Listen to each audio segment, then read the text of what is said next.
He shot a goddess, thinking it was an animal. What happened next will shock you. Akuba took a deep breath, trying to calm herself down. She opened her door and left to go answer the king. The king was looking furious and anxiously waiting for Akuba. Who do you think you are to go against my orders? What gave you the temerity to thwart my decree in this palace, Akuba? The king asked immediately as she walked in. Akuba stood staring in oblivion what she had done. She dares not ask the king questions. Who are you to give food to my prisoner against my orders? The king thundered furiously. That was when Akuba realized that her fellow maid, who had seen her earlier, was the one who told the king. She shook her head and held her hands together, asking for forgiveness from the king. You're lucky you're the oldest maid here. If not, I would have taken your head. Take her out and give her the flogging of her life, the king said out aloud to his guards and turned his back. Wait! I'm the one who took the food to her, Prince Kojo said, bowing his head. The king went towards him and flung a resounding slap on his cheek.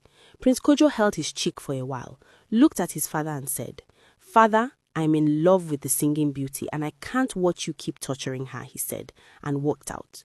Kojo, Kojo, the king called, but the prince didn't seem interested in answering him. The guards tried going after the prince, but the king asked them to stop. He apologized to Akuba and told her she was free to go. Akuba left the king's presence and went towards her hut. After a few hours, Akuba came back when the king was all alone. My king, may your reign be long. There is actually something important I need to let you know, Akuba said, bowing a little in front of the king. Yes, tell me, the king said, paying attention. My king, the prince said he's in love with your prisoner, and I think it's an abomination. Of course it's an abomination, the king answered.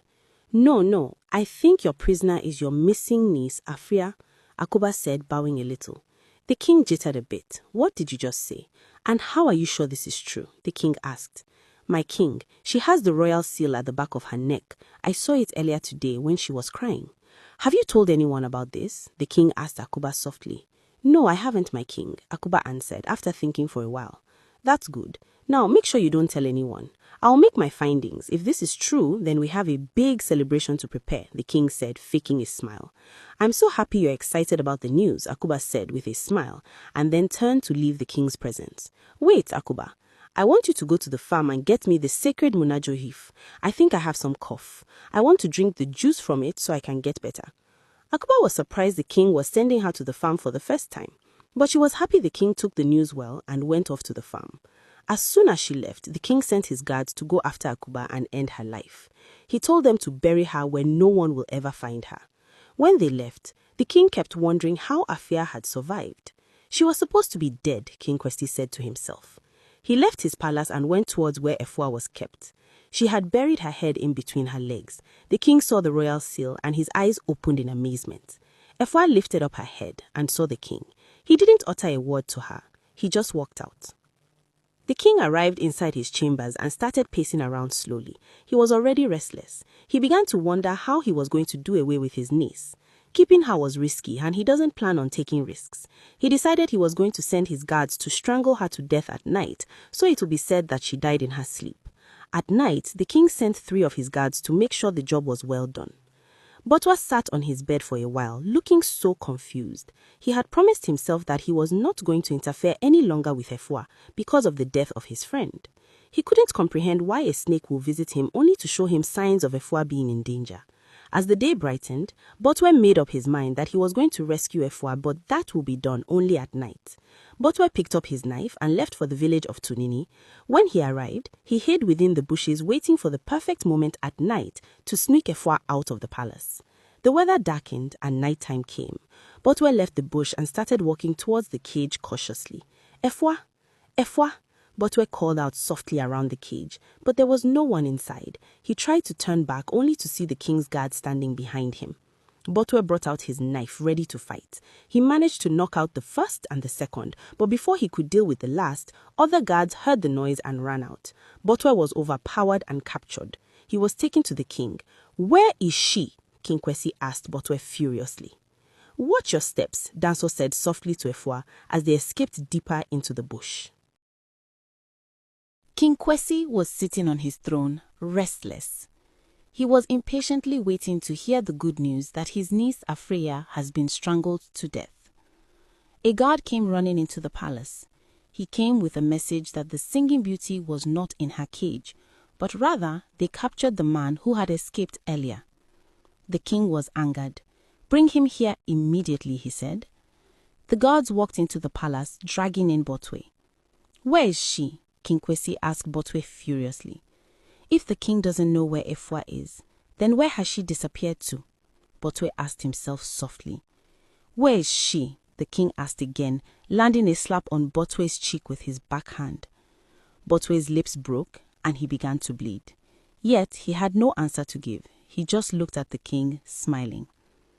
"Take him out of my presence and give him the beating he won't forget in a hurry, till he's ready to speak up," the king ordered. "You won't find her. Wherever she is far gone. She is far from your reach," Botwe said out aloud as he was being dragged out of the palace by the king's guards. The king became confused. He couldn't tell who must have infiltrated his palace and helped Afreya escape. Does it mean that the one who had helped Afreya knows who she is? The king asked himself, pacing around his palace in fear. Botwe was taken inside an empty hut. His hands were tied behind him and he was made to kneel down. "Where is she? Tell us now," one of the guards said to Botwe. "Come closer, let me whisper it to you," Botwe said softly. The guard drew closer and Botwe used his forehead on that of the guard. Out of anger, the guard started throwing him punches from different angles. The more they punched him, asking him where Efua was, the more Botwe kept smiling through the pains. He was happy Efua was safe and he was ready to give up his life. He had nothing to live for. He has lost his best friend. He was an orphan and the only girl he loved had just disappeared. One of the guards landed a life-threatening blow on Botwe's forehead and he passed out. Blood gushed out from his head and mouth as he lay motionless on the ground. "Watch your steps," Danso said to Efua softly as they escaped deeper into the bush. They kept moving till they arrived at the neighboring village.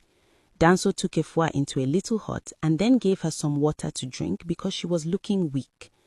Efua took the water from Danso and drank it up. Then she looked at Danso with so much curiosity in her countenance. "How are you alive? You died. I sang, but you never woke up. I felt your heart and it wasn't beating. How did you survive?" Efua asked Danso inquisitively. "When I died inside the bush, my spirit left my body. When my body was brought back to the kingdom of Tunini, I was happy because you were going to sing and bring me back. But when you sang and nothing happened, I was so sad. I realized that it was really over for me.